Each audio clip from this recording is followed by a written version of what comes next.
Për të zbërthyer plotësisht dinamikën e komplikuar të zodiakut dhe për të kuptuar sepse disa kombinime shenjash konsiderohen si bomba me sahat, duhet të zhytemi thellë në anatominë e elementeve, modaliteteve dhe forcave planetare që qeverisin personalitetet tona. Marrëdhëniet njerëzore nuk janë kurrë të thjeshta, por kur flasim për astrologjin, ne po flasim për gjuhën e energjisë. Kur dy njerëz takohen, nuk janë vetëm dy trupa që komunikojnë, por dy sisteme të tëra qiellore që ose harmonizohen në një melodi të bukur, ose përplasen në një kakofoni shkatëruese. Imagjinoni për një moment zjarrin dhe ujin. Në shikim të parë, ato mund të duken magjepsëse së bashku. Avulli që krijohet kur takohen mund të krijojë një atmosferë mjegullore dhe romantike. Por, nëse i lëm në një hapësirë të mbyllur për një kohë të gjatë, rezultati është i pashmangshëm. Ose uji do ta fikë zjarrin, duke i hequr atij pasionin dhe vullnetin për të jetuar. Ose zjarri do ta vlojë ujin derisa ai të avullojë tërësisht, duke lënë pas vetëm një boshllëk të tharë. Ky është thelbi i asaj që ne quajmë një bombë me sahat në astrologji. Është një marrëdhënie që mund të nisë me një tërheqje magnetike të paprecedent, por që mbart brenda vetes mekanizmin e vetëshkatërimit. Kur flasim për shenja që nuk duhet të rrim bashk, nuk po themi se këta njerëz janë të këqij. Përkundrazi, ata mund të jenë individ të mrekullueshëm më vete. Problemi qëndron te mënyra se si energjitë e tyre ndërveprojnë në distancë të afërt. Merrni për shembull Dashin dhe Gaforen. Dashi është fëmia i parë i zodiakut, i qeverisur nga Marsi, planeti i luftës dhe veprimit. Ai dëshiron të vrapojë përpara, të thyejë muret dhe të jetë i pavarur. Nga ana tjetër, Gaforia qeveriset nga hëna, mbretëresha e emocioneve, shtëpisë dhe sigurisë. Në fillim, Dashi mund të dashurohet me butësinë e Gafores, duke e parë atë si një portë të qetë pas betejave të tij. Gaforia mund të admirojë forcën dhe guximin e Dashit, por sapo muaji i mjaltit përfundon, akrepat e sahatit fillojnë të lëvizin. Dashi do të ndihet i mbytur nga nevoja e Gafores për siguri emocionale dhe ngjitje, ndërsa Gaforia do të ndihet e lënduar vazhdimisht nga fjalët e drejtpërdrejta dhe mungesa e ndjeshmërisë së Dashit. Çdo herë që Dashi del nga shtëpia pa lajmëruar, një sekond hiqet nga sahati i bombës. Çdo herë që Gaforia qan për një gjë të vogël, një tjetër sekond i ikën. Derisa vjen pika ku shpërthimi është i pashmangshëm. Një tjetër kombinim që shpesh përfundon në një fushëbetejë të heshtur është Demi dhe ujori. Këtu kemi një përplasje midis tokës fikse dhe ajrit fiks. Demi jeton për stabilitetin, për prekjen, për gjërat që mund të shihen dhe të ndjehen. Ai dëshiron një shtëpi të ngrohtë dhe një rutinë të parashikueshme. Ujori nga ana tjetër jeton në të ardhmen. Ai është rebeli i zodiakut, i qeverisur nga Urani, planeti i ndryshimeve të papritura. Për një ujor, rutina është vdekje. Për një dem, ndryshimi i vazhdueshëm është ankth. Kur këta të dy bashkohen, fillon një luftë e heshtur vullnetesh. Demi përpiqet ta tokëzojë ujorin, ndërsa ujori përpiqet të fluturojë larg. Bomba këtu nuk shpërthen me bërtitje, por me një ftohtësi akullnajore. Demi bëhet gjithnjë më posesiv, ndërsa ujori bëhet gjithnjë më i largët, derisa një ditë, ata zgjohen si dy të huaj që ndajnë të njëjtin krevat, por jetojnë në galaktika të ndryshme. Por pse ndodh kjo tërheqje nëse fundi është kaq i errët? Shpesh, ne tërhiqemi nga ajo që na mungon. Luani, i qeverisur nga dielli, kërkon vëmendje, adhurim dhe dritë. Akrepi, i qeverisur nga Plutoni, kërkon thellësi, mister dhe kontroll. Një luan dhe një akrep bashk krijojnë një tension seksual dhe emocional që mund të ndjejë të gjithë lagjen. Është një fuqi absolute, por të dy janë shenja fikse. Asnjëri nuk lëshon pe. Luani dëshiron që çdo gjë të jetë transparente dhe ndritshme, ndërsa akrepi operon në hije. Luani kërkon lavdi të jashtme, akrepi kërkon pushtet të brendshëm. Në këtë marrëdhënie, sahati i bombës kurdiset nga egoja. Luani nuk mund të pranojë që nuk është qendra e botës për akrepin, ndërsa akrepi nuk mund të pranojë që Luani ka nevojë për aprovimin e të tjerëve. Ky çift shpesh shpërthen në skena dramatike xhelozie dhe tradhtie, ku lëndimi është aq i thellë sa nuk ka më kthim prapa. Duhet të kuptojmë edhe rolin e binjakëve dhe virgjëreshës. Ndonse të dy qeverisen nga Mërkuri, ata e përdorin intelektin në mënyra krejtësisht të ndryshme. Binjakët janë ajër, ata duan të fluturojnë nga një ide te tjetra, pa u ndalur shumë gjatë në detaje. Virgjëresha është tokë, ajo dëshiron rend, analizë dhe perfekcion.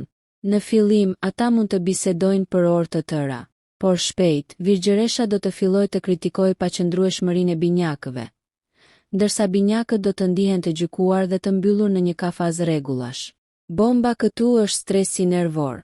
Ata fillojnë të irritojnë njëri tjetrin me gjëra të vogla. Mënyra si vendosen pjatat, mënyra si harrohen qelsat. Tensioni rritet derisa komunikimi prishet tërësisht. Shumë njerëz pyesin: a mund të shpëtohet një çift që është bombë me sahat? Astrologjia na mëson se ndërgjegjësimi është gjysma e betejës. Nëse një shigjetar e kupton se nevoja e tij për liri totale vret sigurinë e një bricjapi, dhe nëse bricjapi e kupton se pesimizmi i tij dhe rregullat e repta fikin shpirtin e shigjetarit, mund të ketë një shans. Por kjo kërkon një punë titanike. Shumicën e kohës, instinktet tona bazë fitojnë. Ne kthehemi në natyrën tonë elementare. Dhe kur elementet nuk përputhen, ligji i natyrës thotë se shpërthimi është thjesht çështje kohe. Kur flasim për peshqit dhe peshoren, kemi të bëjmë me një bombë që është mbështjell me pambuk dhe sheqer, por që brenda ka acid.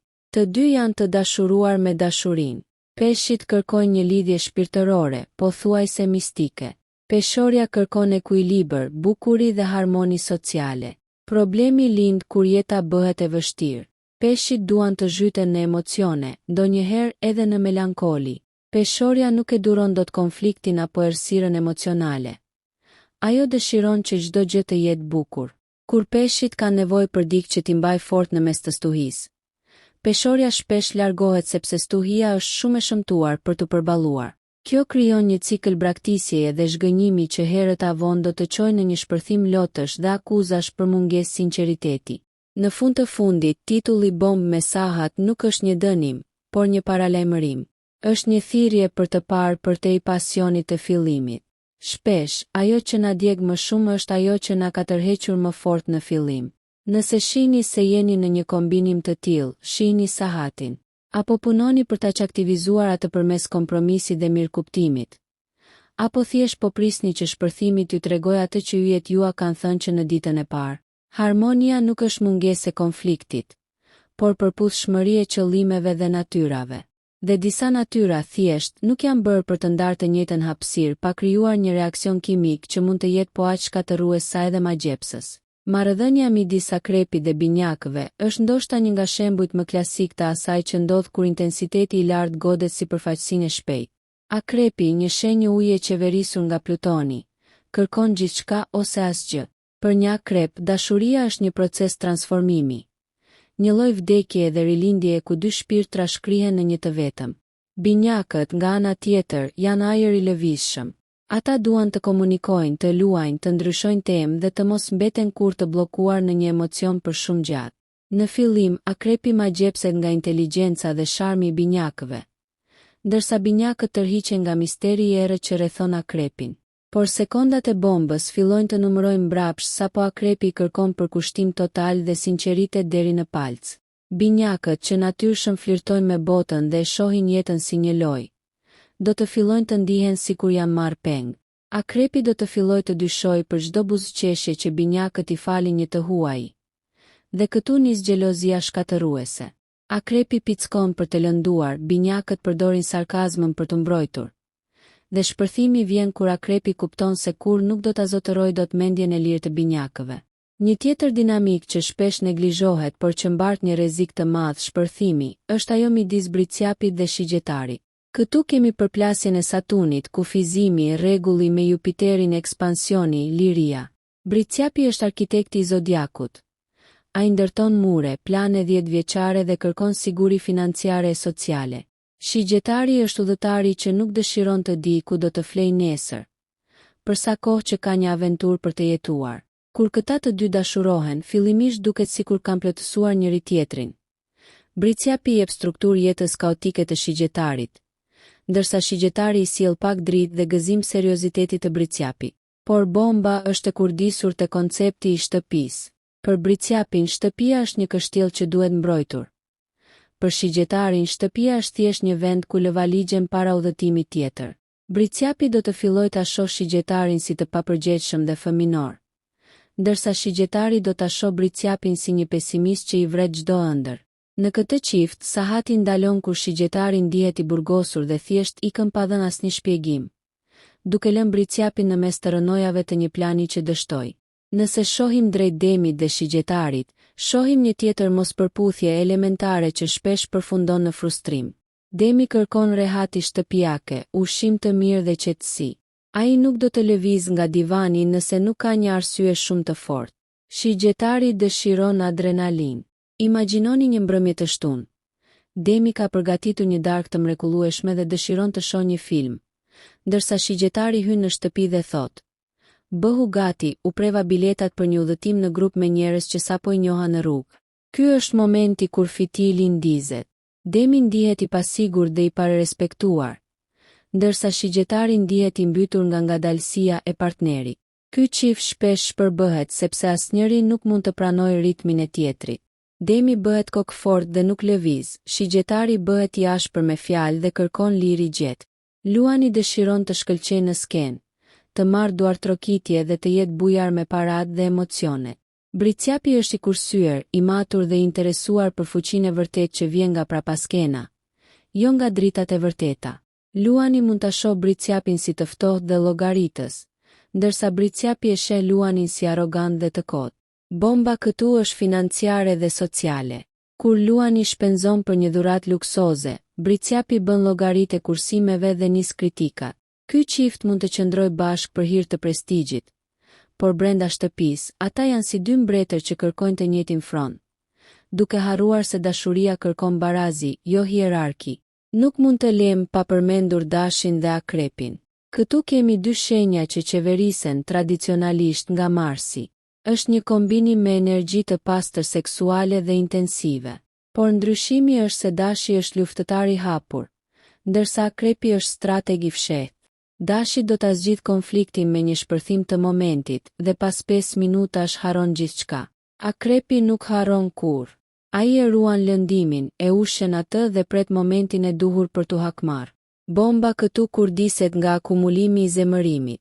Dashi mund të thotë diçka ofenduese pa menduar, dhe Akrepi do ta mbajë mend atë për 10 vite, duke e përdorur si armë në debatin e radhës. Shpërthimi i këtij çifti është zakonisht vulkanik dhe lë pas vetëm djerin, pasi asnjëri nuk di të kërkojë falje me sinqeritetin që kërkon tjetri. Në një nivel më subtil, Virgjëresha dhe Peshqit përfaqësojnë dy skajet e të njëjtit boshti. Virgjëresha merret me realitetin e prekshëm, me detajet, me shëndetin dhe me atë që është logjike. Peshqit jetojnë në botën e ëndrave, intuitës dhe shpeshherë në kaos emocional. Në fillim, Virgjëresha përpiqet të ndihmojë Peshqit të organizohen, ndërsa Peshqit përpiqen të zbutin zemrën e Virgjëreshës. Por shpejt, Virgjëresha kthehet në një figurë prindërore kritike që kontrollon çdo lëvizje, ndërsa Peshqit kthehen në viktima që kërkojnë shpëtim në aratisje, alkool, izolim ose tradhti emocionale. Bomba këtu është lodhja psikologjike. Virgjëresha lodhet duke pastruar rrëmujën fizike dhe emocionale të peshqve, ndërsa Peshqit mbyten nga mungesa e magjisë dhe romancës në një lidhje që është kthyer në një listë detyrash. Të gjitha këto bomba me Sahat kanë një emërues të përbashkët: mungesën e mirëkuptimit për natyrën elementare të tjetrit. Kur ujin e detyrojmë të sillet si zjarr, ai humbet identitetin e tij. Kur ajrin e detyrojmë të qëndrojë nën tokë, ai kthehet në presion shpërthyes. Sekreti i çaktivizimit të këtyre bombave nuk është ndryshimi i tjetrit, por pranimi i faktit se disa njerëz thjesht flasin gjuhë të ndryshme emocionale. Dhe ndonjëherë, akti më i madh i dashurisë është të kuptosh se ora po shkon drejt zeros dhe të largohesh para se shpërthimi të shkatërrojë jo vetëm marrëdhënien, por edhe shpirtrat e individëve të përfshirë. Përplasja midis peshores dhe gafores është një nga ato dramat e heshtura që luhen pas mureve të një shtëpie që nga jashtë duket perfekte. Këtu kemi një konflikt midis ajrit, intelektit dhe socializimit, dhe ujit, emocionit dhe privatësisë. Peshorja, e qeverisur nga Venusi, dëshiron që çdo gjë të jetë e balancuar, estetike dhe mbi të gjitha e pranueshme nga shoqëria. Gaforja, e qeverisur nga Hëna, nuk shqetësohet për atë që thon të tjerët. Ajo dëshiron të ndjehet e sigurt, e dashuruar dhe mbrojtur brenda guaskës së saj. Bomba në këtë çift kurdiset nga mënyra se si ata e trajtojnë konfliktin. Peshorja ikën nga debati sepse nuk është elegante të bërtasësh, ndërsa gaforja mbyllet në vete dhe përdor heshtjen si armë dëshkuese. Akrepat e sahatit lëvizin sa herë që peshorja del në një fest kur gaforja ka nevojë për një përqafim në divan. Shpërthimi ndodh kur gaforja nuk mundet më të mbajë brenda gjitha të peshë emocionale dhe peshorja kupton se ekuilibri që kërkonte ishte vetëm një maskë mbi një det të trazuar. Nëse lëvizim të ujori dhe gaforja, gjejmë një mospërputhje që shpesh cilësohet si takimi i robotit me shpirtin. Ujori është shenja e progresit, humanizmit dhe distancës intelektuale. Ai dashuron të gjithë, por e ka të vështirë të dashurojë një person të vetëm me intensitetin që kërkon gaforja. Gaforja kërkon përkushtim, kujtime dhe ngjitje emocionale. Ujori dëshiron hapësirë dhe urren të ndihet i kontrolluar. Në këtë lidhje, bomba është ftohtësia. Gaforja do të derdhë lot për diçka që i ka lënduar ndjenjat, ndërsa ujori do të përpiqet të analizojë situatën me logjik të ftohtë, duke e bërë gaforen të ndihet edhe më vetmuar. Ky çift shpërthen kur gaforja ndjen se po mbytet në një oqean akulli, ndërsa ujori fluturon drejt ideve të reja, duke e lënë partnerin pasi një peshë që nuk e lejon të evoluojë. Një tjetër kombinim shpërthyes është ai midis dashit dhe virgjëreshës. Imagjinoni një uragan dashi që hyn në një farmaci të organizuar në mënyrë perfekte, virgjëresha. Dashi vepron me instinkt, është i rrëmujshëm, i zhurmshëm dhe i paduruar. Virgjëresha ma çdo hap, vëren çdo thërime në tavolinë dhe planifikon çdo qindar. Në fillim virgjëresha mund të joshet nga energjia e dashit, duke menduar se mund ta rregullojë atë.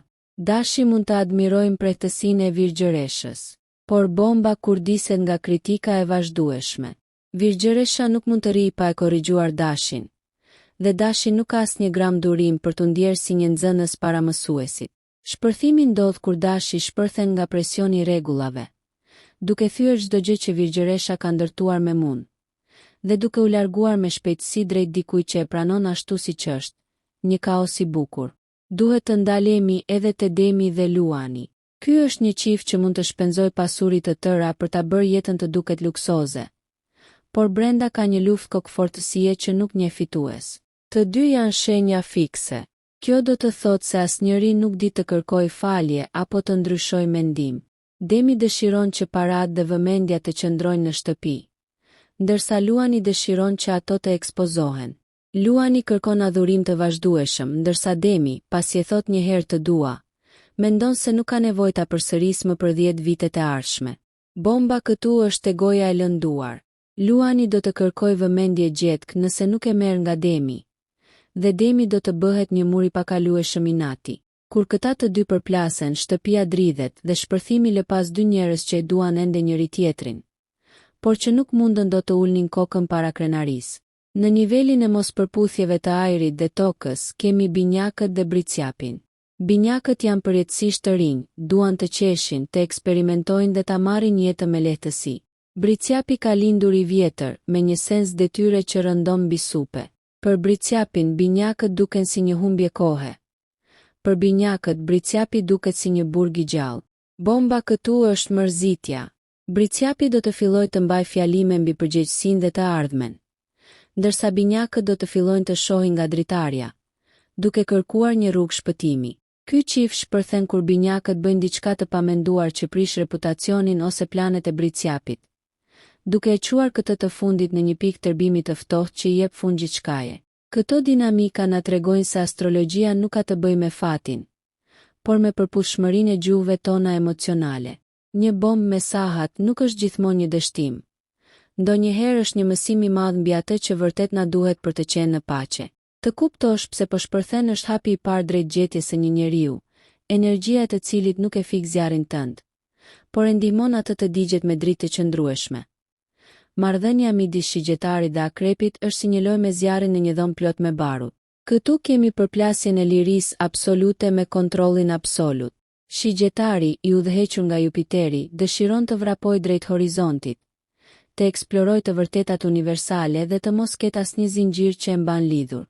Akrepi, i udhëhequr nga Plutoni, dëshiron të zbulojë të vërtetat e tua më të rrezikshme dhe të të mbajë në një distancë ku mund të të vëzhgojë çdo sekond. Bomba në këtë çift kurdiset nga fshehtësia. Shigjetari është i hapur deri në naivitet, ndërsa akrepi është dyshues deri në paranojë. Kur shigjetari haron të përgjigjet në telefon sepse u shpërndu me miqt, akrepi fillon të ndërtoj një skenar të radh tije.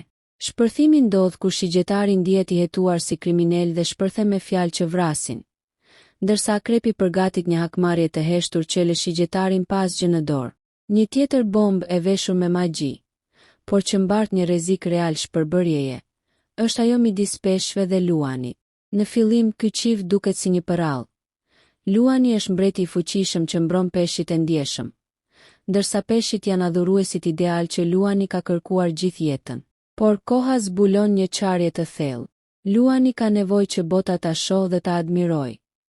Ai jeton për shkëlqimin e jashtëm.